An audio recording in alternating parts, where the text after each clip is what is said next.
Mateus, capítulo 9. E entrando no barco, passou para outra margem, e chegou à sua cidade. E eis que lhe trouxeram um paralítico deitado numa cama.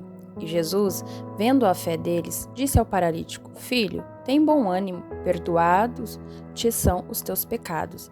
E eis que alguns dos escribas diziam entre si: Ele blasfema.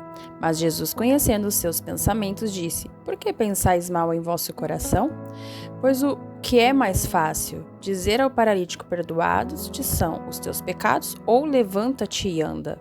Ora, para que saibais que o Filho do Homem tem na terra autoridade para perdoar pecados, disse então ao paralítico: Levanta-te, toma a tua cama e vai para a tua casa. E levantando-se foi para a sua casa. E a multidão, vendo isso, maravilhou-se e glorificou a Deus, que dera tal poder aos homens. E Jesus, passando adiante dali, viu assentado na alfândega um homem chamado Mateus e disse-lhe: Segue-me. E ele, levantando-se, o seguiu. E aconteceu que, estando ele em casa sentado à mesa, chegaram muitos publicanos e pecadores e sentaram-se juntamente com Jesus e seus discípulos. E os fariseus, vendo isso, disseram aos seus discípulos: Por que come o vosso mestre com os publicanos e pecadores? Jesus, porém, ouvindo, disse-lhes: Não necessitam de médicos os sãos, mas sim os doentes. Ide, porém, e aprendei o que significa misericórdia. Quero e não sacrifício, porque eu não vim para chamar os justos, mas os pecadores ao arrependimento.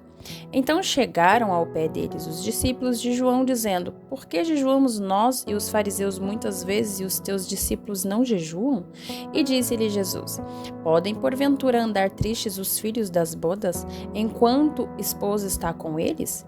Dias, porém, viram em que lhe será tirado o esposo, e então jejuarão. Ninguém deita remendo de pano novo em veste velha, porque semelhante remendo rompe a veste e faz maior a rotura.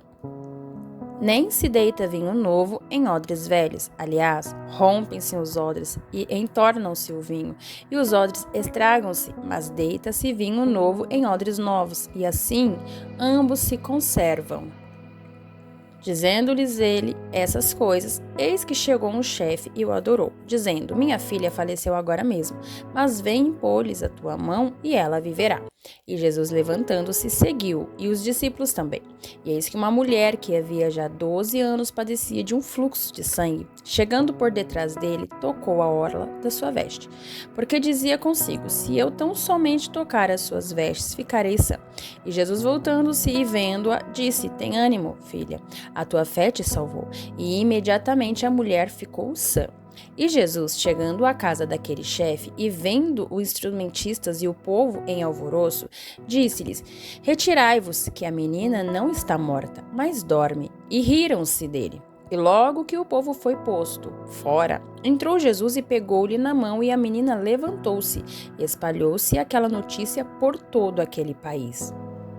E partindo Jesus dali, seguiram-nos 2 cegos, clamando e dizendo: Tem compaixão de nós, filhos de Davi. E quando chegou à casa, os cegos se aproximaram dele, e Jesus disse-lhes: Credes vós que eu possa fazer isto?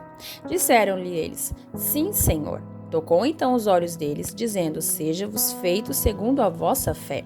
E os olhos se lhe abriram. E Jesus ameaçou-os, dizendo: Olhai que ninguém o saiba. Mas tendo eles saído, divulgaram a sua fama por toda aquela terra. E havendo-se eles retirado, trouxeram-lhe um homem mudo e endemoniado, e expulsou o demônio. Falou o mudo, e a multidão se maravilhou, dizendo: Nunca tal se viu em Israel. Mas os fariseus diziam: Ele expulsa os demônios pelo príncipe dos demônios.